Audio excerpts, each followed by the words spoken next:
Our News is brought to you by Alive. Believe in best. Tonight on Our News, the PM makes his first official visit to Grand Bahama with big plans for the island's recovery. A woman wants justice after being injured in a dog attack. The race is on for top posts within the F&M, and a small plane crashes minutes after takeoff. We'll tell you what happened next.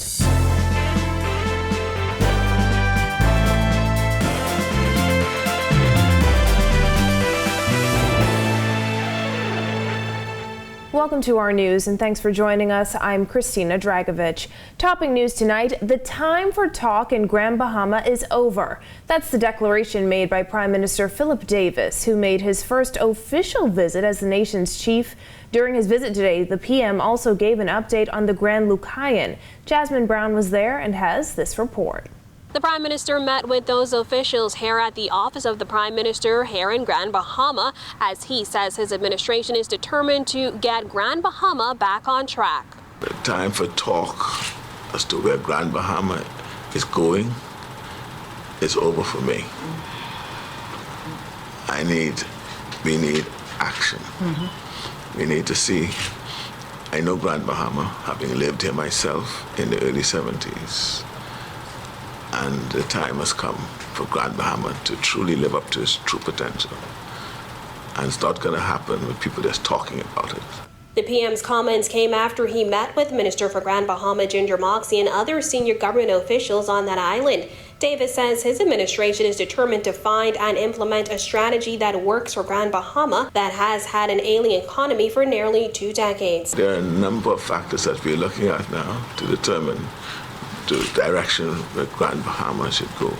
But we are now looking at all those possibilities and projects because we want to have partners in Grand Bahama who has a vision that they are prepared to put their money where their mouth is to ensure it becomes a reality. As it relates to the Grand Lucayan, he says that's just one piece of the puzzle for revamping that island. The real issue is not just the Grand Lucayan, because there's no sense us putting it in the hands of someone and then the other components for a successful community are not there. So, for example, to have a successful project at Grand Lucayan, a successful resort, airlifts is important. So we have to look at the airport to see how we can get the airport back on stream in a way to complement and to ensure it feeds into the Grand Lucayan Hotel. Back in 2018, the Minister administration purchased the resort from Hong Kong conglomerate Hutchison Whampoa. The price tag, $65 million. 2 years later, in March 2020, an agreement between the government and Bahamas Port Investments Limited was signed, and the final buying price was $50 million. The Davis administration announced last month that the sale agreement was canceled. Reporting for Our News, I'm Jasmine Brown. In other news, a woman is speaking out after she was allegedly attacked by pit bulls. Jared Higgs tells us more, and be warned, some of the images you are about to see are extremely graphic. 51-year-old Alicia Barton thought her battle with breast cancer would be the toughest fight of her life. I thought I'd been through the fight of my life. And to come home and be fighting dogs. Barton, an administrative assistant, had just arrived at her Pastoral Gardens home on Friday when 4 dogs, at least 2 pit bulls, attacked her in her own yard. I closed the door, locked the car door, and I looked around and I saw the dogs charging towards me. And I tried to get back into the car, and I slipped the gravel on the ground, and they just came all over me. The 51-year-old says the ordeal felt like it lasted 10 minutes. One of the dogs bit Barton about the head, with graphic images showing a chunk of the back of her head bitten off, her arms and legs covered in bites, wounds that doctors say don't heal as quickly. She's grateful for neighbors who came to her aid. This isn't the first time, neighbors had to tell them about the dogs. I myself had to call them a couple times about the dogs getting loose. But I guess it wasn't that important to them to make sure the dogs were secure. The horrific scene left Barton hospitalized and requiring surgery. We interviewed her at another family member's home now that she's too afraid to return to her own home. Before our interview began, a group of dogs started barking outside, reminding a visibly shaken Barton of the ordeal she just endured.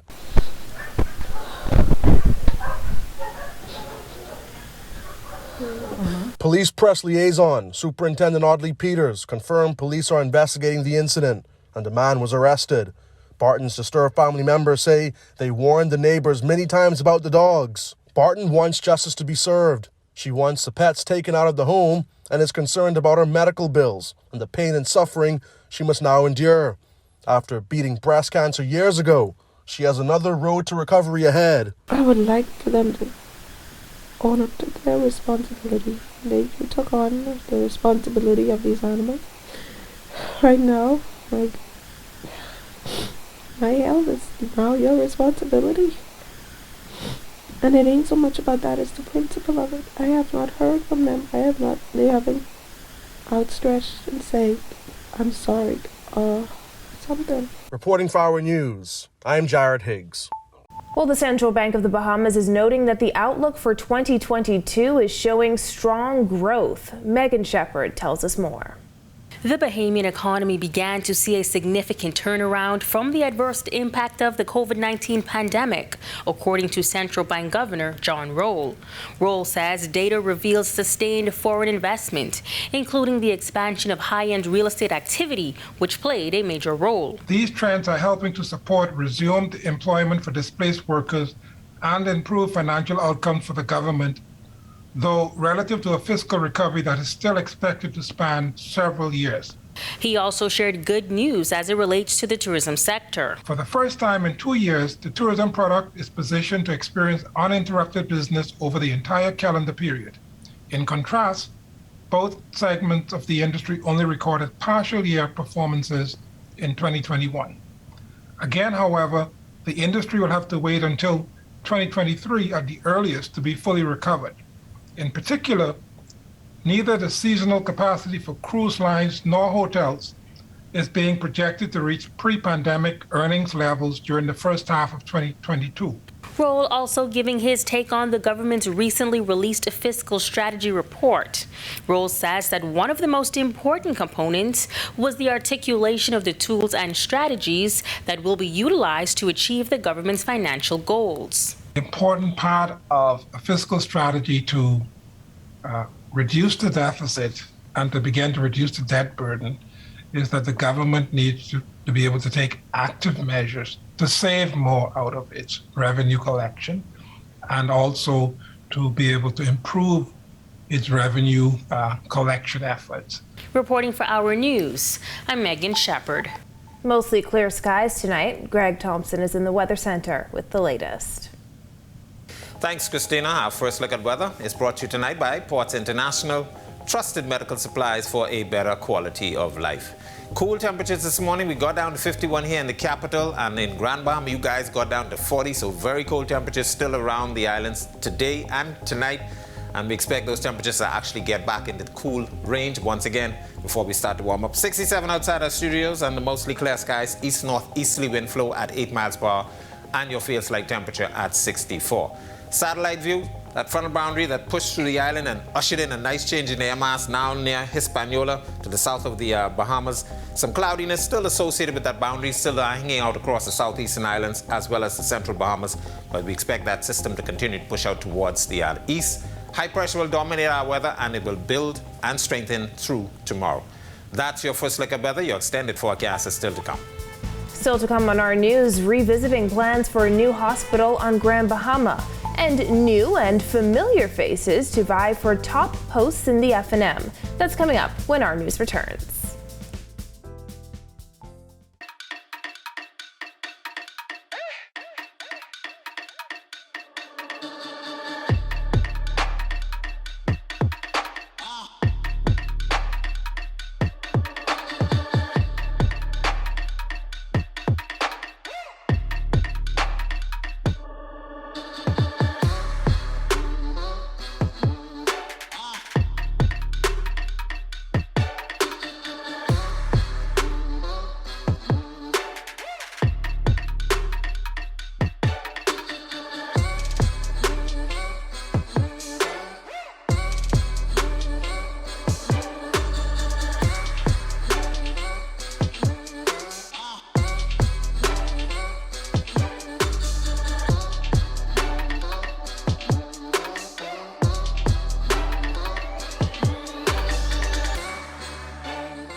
Construction of a new hospital on Grand Bahama will begin this summer. That's the promise made by Prime Minister Philip Davis this afternoon. A new hospital for Grand Bahama is on the drawing board, and I could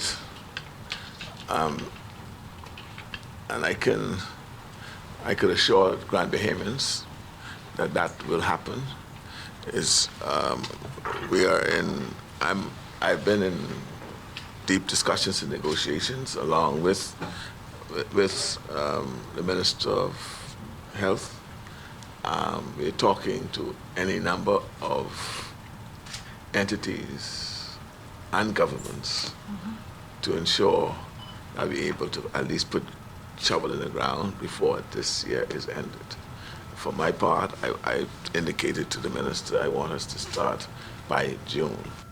Back in November, Health Minister Dr. Michael Darville said the Davis administration would meet with the Beck Group to discuss several concerns relating to a $90 million contract signed with the Beck Group. The former administration signed a contract with that group for upgrades to hospital facilities in New Providence and Grand Bahama. The Rand Memorial Hospital suffered flooding damage during Hurricane Dorian. Shifting gears, former Health Minister Dr. Dwayne Sands is officially nominated for chairman of the Free National Movement. In doing so, he got the support of the first female Speaker of the House of Assembly and dispelled rumors that he's aiming for party leader. Bethany McDermott reports. After a long period of consideration and prayer, I am absolutely humbled now to be taking this next step to offer myself as a candidate for chairman of this wonderful organization. With that, former Health Minister Dr. Dwayne Sands made his nomination for Free National Movement chairman official. Sands today refuting claims that he may overshadow the party's leader, saying he is a team player. This as party insiders feel Sands may use this as a stepping stone to get to the leadership position. I would say categorically that Dwayne Sands does not need to be the leader of the Free National Movement in order to feel that he has been self-actualized. Dwayne Sands does not need to be Prime Minister. What I would love to be is an effective, reliable part of the team that is going to further deliverance of the Bahamian people. I believe in the leadership, the consultative approach of Michael Pintard, and he will have in me an incredible ally. This isn't the first time the former Elizabeth MP went after a top spot within the FNM. Back in 2016, Sands ran for the post of deputy leader under former Long Island MP Loretta Butler Turner. He also previously served as deputy chairman and has offered himself for other roles as well. He says his experience will play a vital role if elected. I believe that my experience will allow us to strengthen the headquarters of the Free National Movement and build on the many strengths that we have had in this organization to date. I would like to be the Scottie Pippen for our leader, to provide him with my team of executives with a level of support that will allow him to have a foundation and a platform on which to launch his visionary ideas for this country. Sands says the plan is to regain the trust and confidence of party supporters. There needs to be a reclamation effort whereby we go and identify those people who may be disgruntled, disappointed, disenfranchised with this organization. Let them know that we have a big tent, that we tolerate dissent, that we look for people with divergent views of how we build a better Bahamas. Now throwing their support behind Dr. Sands' bid for chairman of the FNM is former House Speaker Talia Johnson, who's also the sister of Ellsworth Johnson, who's also announced his plan to run for party chairman. She explains why. I decided to support Dr. Sands because I think he brings experience, he brings knowledge in an area that's challenging the country. Reporting for Our News, I'm Bethany McDermott. This as Free National Movement Deputy Leader Peter Turnquest announced this morning that he will not be seeking re-election at the party's convention in February. In a statement early Monday morning, Turnquest said it's been an awesome honor to serve as Deputy Leader of the beloved party and as Deputy Prime Minister of the Bahamas. Today, former Health Minister and Elizabeth MP Dr. Dwayne Sands said his level of service qualifies him to be classified as a statesman. He has acquitted himself well. He deserves the gratitude not just of this organization, but of the entire country. He deserves a break. I want to thank him personally for his service to this country and to this party. And he will continue to play an important role in the Free National Movement moving forward. He has, by his actions, elevated himself to the role of a statesman. And a 43-year-old newcomer in frontline politics is setting out to become the new deputy leader of the FNM. Sharika Johnson has his story. Just 4 months into his term as a Member of Parliament for the St. Anne's constituency, Adrian White has his eyes set on the post of Deputy Leader of the Free National Movement. White is expected to nominate on February 4th. I am young in terms of what others may be, but I'm perfect for the position of Deputy Leader to be the future Deputy Prime Minister of this country. White made his entrance into frontline politics when former St. Anne's MP Brent Simonet stepped down as the MP for that area. White has been a member of the party since 2017 and served as chairman of the St. Anne's constituency. He believes his energy, enthusiasm, and character will make him successful in the upcoming election. Being in Parliament when I've made contributions to matters under debate, whether it was a speech from the throne, whether it was the amendment to our Value-Added Tax Act, whether it was amendment to the Merchant Shipping Act. Every time that I've been in the position, which I didn't know what to expect would come of me in it, I performed very well. I see it as a significant contribution to the political organization which I represent, which is the Free National Movement. And I see it as a position that has to be taken extremely seriously, and it must be held by individuals with the greatest character. The party will hold a 3-day convention at the end of February when all other positions will be filled. For our news, I'm Sharika Johnson. It's now time for tonight's Financial Market Minute, brought to you by RF, your local investment bank.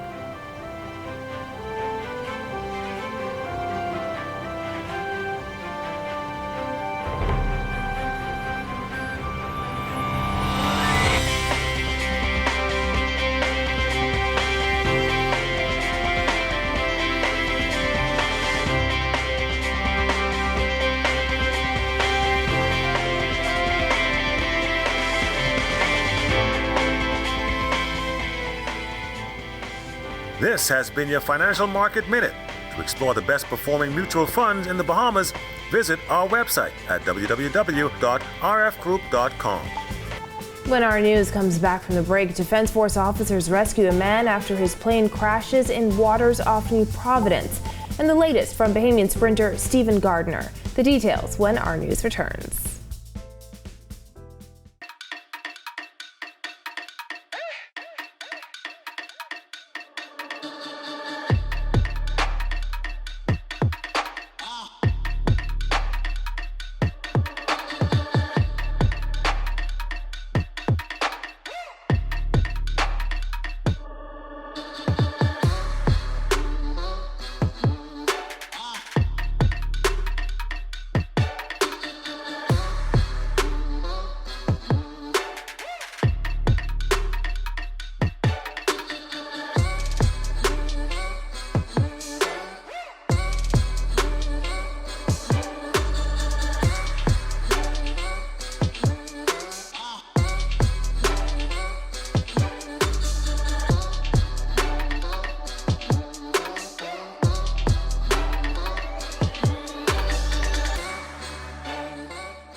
This is our news. Welcome back. A 32-year-old man is in good health tonight after his aircraft suffered engine failure, crashing into waters off New Providence minutes after takeoff from Lynden Pinling International Airport. Accident investigators say the aircraft was en route to Fort Lauderdale around 10 a.m. when the pilot attempted to return to the airfield but crashed into waters 9 miles west of New Providence. Our news understands the pilot, who was rescued 3 miles from Goldings Key by Royal Bahamas Defense Force vessels, is in good health. He was taken to the Defense Force Coral Harbor base for treatment for minor injuries. And quarter miler Stephen Gardner with a world-leading time in the 300 meters. Meanwhile, the Super Bowl is now set. Marcellus Hall tells us more tonight in sports. All right, thanks a lot. Welcome to our sports, everybody. I'm Marcellus Hall. The World Championships are still months away. They'll be held in Eugene, Oregon. But Stephen Gardner is already letting everybody know that when they roll around, he could be going for a third straight championship. Not the World Championships, obviously. He won the last World Championship gold medal, the 400 meters at the Olympics, and now looking to repeat as a world champion. We'll see how it turns out because he's now the 300-meter world record holder.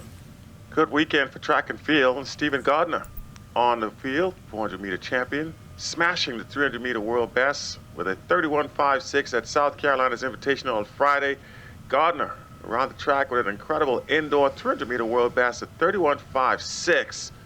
And that erasing Noah Lyles' 31.87, which was the world best set in altitude back in Albuquerque back in 2017. That was a good performance there by Stephen Gardner, who says he's looking forward now to continuing that moving forward into the World Championships. And so he's now the 300-meter champion as well. Great job there for Stephen Gardner. Meanwhile, from other track and field side of things, Devin Charlton was second at the Millrose Games, competing in the women's 100-meter hurdles. Devin storming through the line in 7.95 seconds. That was a season's best there for the young lady. On to some NFL news where the Super Bowl matchups is now set. Yesterday, championship weekend, Cincinnati Bengals, Kansas City Chiefs in the earlier matchup. This for the AFC crown. How about Joe Burrow, third-year man, leading his way past the Kansas City Chiefs in overtime, no less. 27-24 ends up being the final score. They punched their ticket.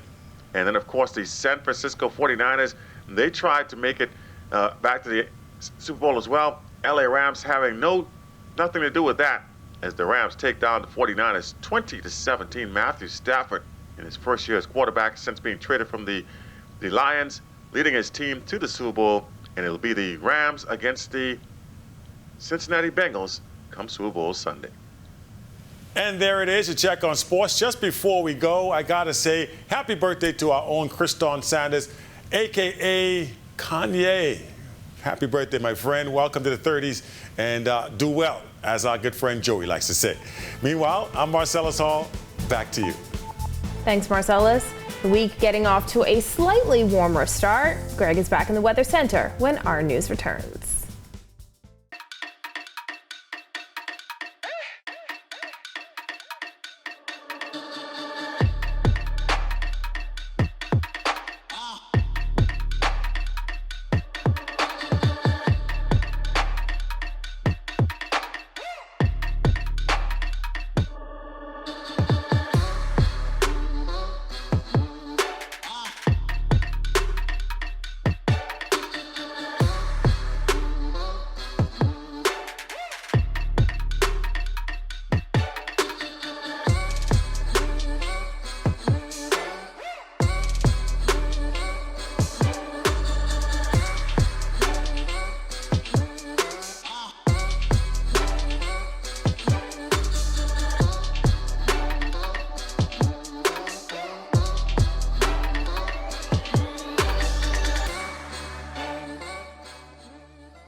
This is our news. Welcome back. Temperatures beginning to warm up. Greg is back in the Weather Center. Thanks again, Christina. Happy Monday evening, everybody. Beautiful conditions around the islands. Most of the islands actually, as a high-pressure system builds across us. We did promise you some cooler temperatures on the weekend, and if you love the cold air mass, we did enjoy that. Temperatures are starting to warm up now as that high-pressure system moves across us. That's actually pushing a frontal boundary just near the Hispaniola area. Well to the south, some cloudiness associated with that still hanging out across the southeast Bahamas. Couple isolated showers possible down that area, but that high pressure system will continue to move across us, strengthening over the next couple of days, so our winds will start picking up once again, and we will look for some cautionary flags for you boaters. Speaking of boating, all areas tonight through tomorrow, small craft, use caution. Your winds will be northeast to east at 15 to 20 knots. Your seas will be running 4 to 7 feet over the ocean. Tide will be high at 7:10 tonight. Here's a look now at your national forecast.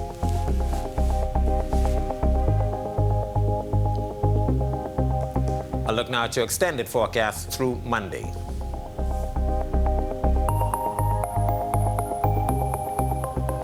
We begin that upward climb in temperatures. Warmer temperatures expected for the remainder of the week. Back to you, Christina. Thanks, Greg, and thank you for joining us for our news tonight.